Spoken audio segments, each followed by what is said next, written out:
Gixxer SF150 entry level sports pairing bike है। और इस बाइक को लेने का सपना जो है ना, वो बहुत सारी हमारी यूथ का होता है। हमारे इंडियन टू व्हीलर मार्केट के अंदर हमारी जो यूथ है, उनका एकमात्र सपना सबसे ऊपर जो होता है वो यही होता है कि उन्हें एक अच्छी सी बाइक लेनी है। और ये बाइक ऐसे ही कुछ लोगों का सपना पूरा करती है। अब ऐसा भी है कि बहुत लोगों का सपना जरूर होता है, बट कई लोगों को एक साथ देने के लिए कई लोगों के पास पैसा नहीं होता है। तो उस चीज को फुलफिल करते हुए शोरूम्स और ब्रांड जो है वो एक सुविधा उपलब्ध करवाते हैं, जिसको कि बोलते हैं फाइनेंस। अब फाइनेंस क्या होता है, कैसा प्रोसेस होगा, कैसी चीजें आएंगी, वो सारी डिटेल्स मैं स्टार्ट टू एंड आपको इस वीडियो में बताने वाला हूँ। शुरू से लेके एंड तक सारी जानकारी स्टेप बाय स्टेप मैं आपके साथ शेयर करूँ। और इस वीडियो में बताऊंगा कि आपको मिनिमम कितनी डाउन पेमेंट करनी पड़ेगी और मंथली आपको इंस्टॉलमेंट जो है वो कितनी देनी पड़ेगी अगर आप एक बार इस बाइक को फाइनेंस करवाते हो तो सारी चीजें बताऊंगा। वीडियो को एंड तक देखिएगा और 1 मिनट के लिए भी या फिर 10 सेकंड के लिए भी वीडियो को स्किप मत कीजिएगा, ताकि इन्फॉर्मेटिव जानकारी, इन्फॉर्मेटिव इन्फॉर्मेशन आप मिस ना कर पाए। तो चलिए स्टार्ट करेंगे। सबसे पहले ओवरऑल इस गाड़ी के बारे में बात कर लेते हैं। इस गाड़ी में आपको क्या कुछ मिलेगा। तो भाई ये है मेरे साथ में सुजुकी की जिक्सर पेयरिंग। इसमें आपको सुजुकी में 2 वेरिएंट मिलेंगे, 250 सीसी में मिलेगा और यहाँ पर ये 150 सीसी में। मेरे साथ में इस समय 150 सीसी है। फुल्ली फेयर्ड ये बाइक है। फ्रंट में आपको एलईडी हेडलैम्प सेटअप, रेयर में भी एलईडी, हैलोजन टर्न इंडिकेटर्स और फ्रंट में और रेयर में ट्यूबलेस टायर। और यहाँ पर आपको डुअल डिस्क मिल जाता है, सिंगल चैनल एबीएस मिल जाता है, आगे टेलीस्कोपिक सस्पेंशन, पीछे मोनोशॉक सस्पेंशन मिलेगा। और यहाँ पर आपको एग्जॉस्ट में देखोगे तो डुअल बैरल एग्जॉस्ट मिल जाता है। तो ये कुछ चीजें हैं जो आपको यहाँ नजर आती है। एक चीज है जो इस बाइक को बहुत ही ज्यादा खास बनाती है, जो कि है इसका aggressive design but comfortable sitting posture. अब मैं इस पर बैठ के दिखाता हूँ, उस चीज को मैं आपके साथ एक्सपीरियंस करूंगा। ये देखो, अगर मैं इसको देखूंगा आगे से तो ये देखने में काफी ज्यादा एग्रेसिव लगती है, बट मैं इस पर जब बैठता हूँ तो मुझे काफी ज्यादा कंफर्ट होता है और माइनर सा एग्रेशन मेरे हाथों में फील होगा। बाकी हैंडल रेशियो भी काफी ज्यादा बढ़िया है और डिसेंट सी इसकी सीट हाइट है, जिसमें कि अगर आपकी हाइट यदि कम है तो भी आप काफी इजीली इस बाइक पे कंफर्टेबल हो जाते हो। उसके अलावा यहाँ पर आपको काफी अच्छी डिसेंट सी सीट मिल जाती है और काफी अच्छा यहाँ पर व्यू देखने के लिए मिल जाता है। 150 सीसी का यहाँ इंजन मिलेगा, जो कि आपको एयरकूल्ड देखने के लिए मिलेगा और 5 स्पीड गियरबॉक्स के साथ में ये बाइक आपको नजर आ जाती है। तो ये है ओवरऑल सारी चीजें इस बाइक के फीचर्स से रिलेटेड। उससे पहले एक और चीज बता देता हूँ, यहाँ आपको डिजिटल मीटर मिलता है, कनेक्टिविटी मिल जाएगी, कॉल अलर्ट, मैसेज अलर्ट और कन्वर्टर नेविगेशन जैसी चीजें यहाँ पर आपको देखने के लिए मिल जाएंगी। और नॉर्मली यहाँ पर सारे फीचर्स मिल जाते हैं। तो फीचर्स के ऊपर बात हो गई। अब आ जाते हैं भाई कि फाइनेंस का कैसे प्रोसेस होता है और इस गाड़ी की कीमत क्या है। पहले मैं प्रोसेस समझाऊंगा, बाद में आपको कीमत बताऊंगा। यदि आप बाइक लेने जाते हो, कोई सी भी बाइक लेने जाते हो, ऐसा नहीं है मैं सुजुकी जिक्सर इसी के बारे में स्पेसिफिक बोलूंगा। अगर आप कोई भी बाइक लेने जाते हो तो सबसे पहले मेन चीज डिपेंड करती है डॉक्यूमेंट्स। अब डॉक्यूमेंट्स आपको क्या क्या देने पड़ेंगे, आपको फर्स्ट टाइम में डॉक्यूमेंट क्या क्या जाएंगे, वो चीज़ें मैं बताता हूँ। अगर आप फर्स्ट टाइम यदि फाइनेंस करवाने जा रहे हो तो आपको डॉक्यूमेंट्स जो देने पड़ेंगे वो जो मस्ट डॉक्यूमेंट्स रहेंगे, पैन कार्ड, आधार कार्ड और आपके पासपोर्ट साइज फोटोज और अकाउंट डिटेल्स। ये जो है ये डॉक्यूमेंट मस्ट हैं। फिर उसके बाद 2 सिचुएशंस बनती हैं कि आप रहते हो रेंट पे या फिर है आपका अपना घर। अब यदि आप रेंट पे रहते हो तो उस केस में आपको इन डॉक्यूमेंट्स के अलावा रेंट एग्रीमेंट बनवाना पड़ेगा उस एड्रेस का, जिस एड्रेस पे आप रहते हो वहाँ के ओनर का बिजली का बिल लेना पड़ेगा और उसके अलावा यहाँ वहाँ के ओनर के आपको आधार कार्ड की जेरॉक्स कॉपी लेना पड़ेगा विद ओनर्स परमिशन। आपको उनसे परमिशन लेके वो चीज़ें लेनी है, क्योंकि उस पर डॉक्यूमेंट्स पे उनके साइन भी होते हैं। उसके अलावा अगर आपका घर है खुद का, उसमें 2 सिचुएशन बनेगी। सपोज आधार कार्ड पे आपका सेम वही एड्रेस है, तो उस केस में आपको बिजली का बिल 50-50% रिक्वायर्ड है कि चाहिए हो भी सकता है, चाहिए नहीं भी हो सकता है। वो डॉक्यूमेंटेशन पे डिपेंड करेगा, बैंक के प्रोसेस पे। और कई बार क्या होता है कि बिजली के आपके आधार कार्ड पे आपके होम टाउन का एड्रेस है, आप रहते गाजियाबाद में हो या फिर आपकी जो अपनी पर्सनल सिटी है वहाँ रहते हो और आपका एड्रेस जो है वहीं का है, आपके आधार कार्ड में आपके होम टाउन का है। तो उस केस में क्या होता है कि आपको आपका बिजली का बिल लगाना पड़ता है और बिजली का बिल खाली 3 या 4 लोगों के नाम ही रिक्वायर्ड रहेगा, उन्हीं के नाम से चलेगा, जैसे कि मदर हो गए, फादर हो गए, वाइफ हो गए या फिर आप हो गए।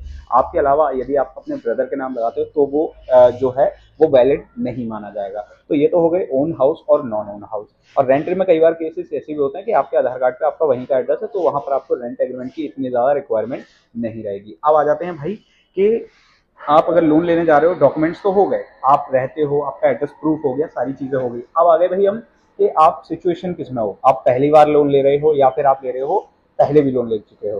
तो यदि आप पहली बार लोन लेने जाते हो तो उस केस में क्या होता है कि बैंक कई बार आपकी जो इनकम है उसके बेसिस पे बैंक आपको जो लोन है वो ऑफर करेगा। अब देखेंगे यदि आप पहली बार लोन ले रहे हो तो कई बार क्या होता है बैंक 80% लोन दे देता है, 75% लोन दे देता है, और कई बार क्या होता है first time most of the case में जो होता है वो यही होता है कि आपको 70% ही लोन दिया जाता है।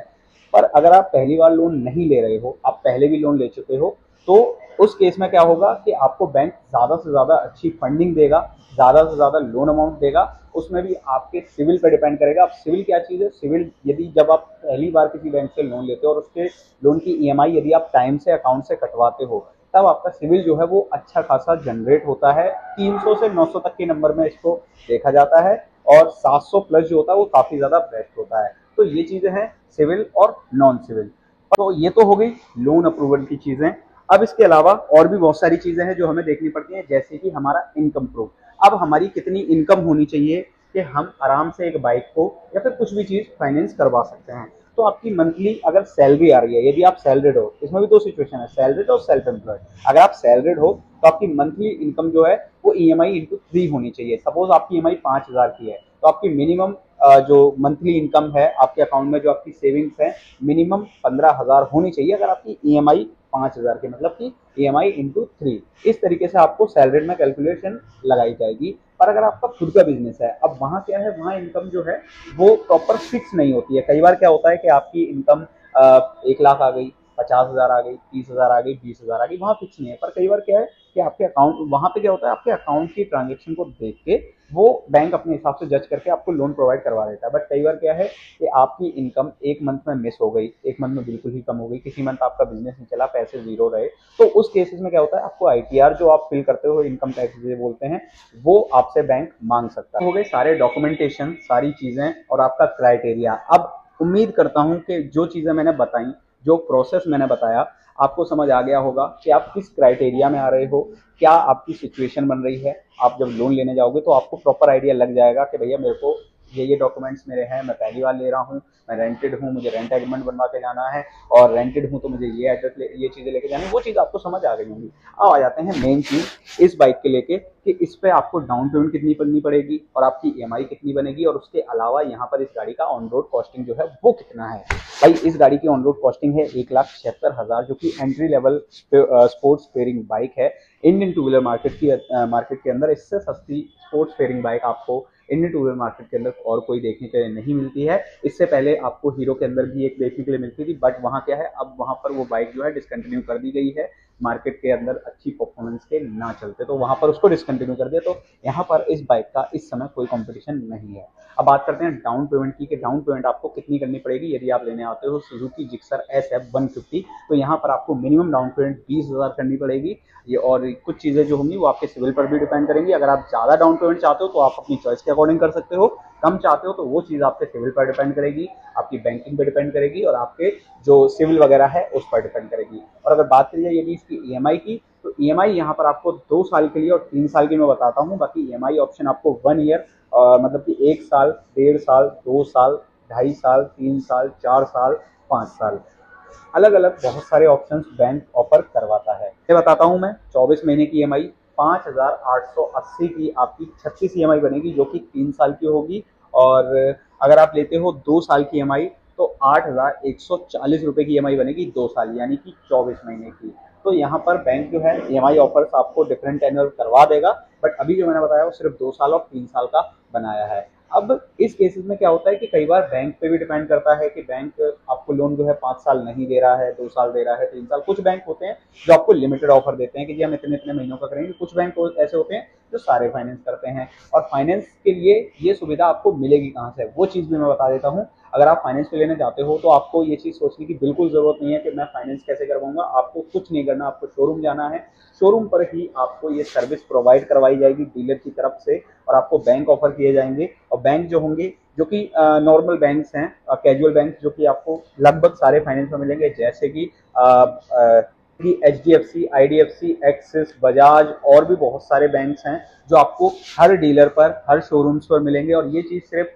बाइकों के मामले में ही काउंट नहीं होगी, इस चीज़ को आप और चीज़ों में भी काउंट कर सकते हो, जैसे कि कंज्यूमर लोन हो गया, या फिर अपना fridge, AC, washing machine, LED TV, जितने भी लोन्स होते हैं वहाँ पर ये चीज़ आपको ये सर्विस देखने के लिए मिलेगी। तो ये चीज़ें हैं जो आपको फाइनेंस से रिलेटेड देखने को मिलेंगी। बाकी इस समय इस बाइक पर आपको अच्छा खासा एक्सचेंज ऑफर, डिस्काउंट ऑफर भी मिलते हैं, और आगे की जानकारी के लिए आप अपने नियर सुजुकी शोरूम पर विजिट कर सकते हैं। अगर गाजियाबाद में है तो अंकुर सुजुकी मेरठ रोड पर विजिट कर सकते हैं। यहाँ पर आपको ये बाइक देखने को मिल जाएगी और यहाँ पर धमाकेदार ऑफर भी इस बाइक से रिलेटेड आपको देखने के लिए मिलेंगे। तो ओवरऑल ये सारी चीज़ें हैं जो मैंने इस बाइक की और फाइनेंस की सारी जानकारी से रिलेटेड मैंने आपके साथ शेयर करी हैं। अब यदि और कोई जानकारी है जो मैंने नहीं बताई है और आप जानना चाहते हो तो आप लोगों को अपने अपने क्वेश्चंस कमेंट बॉक्स में पूछ सकते हो।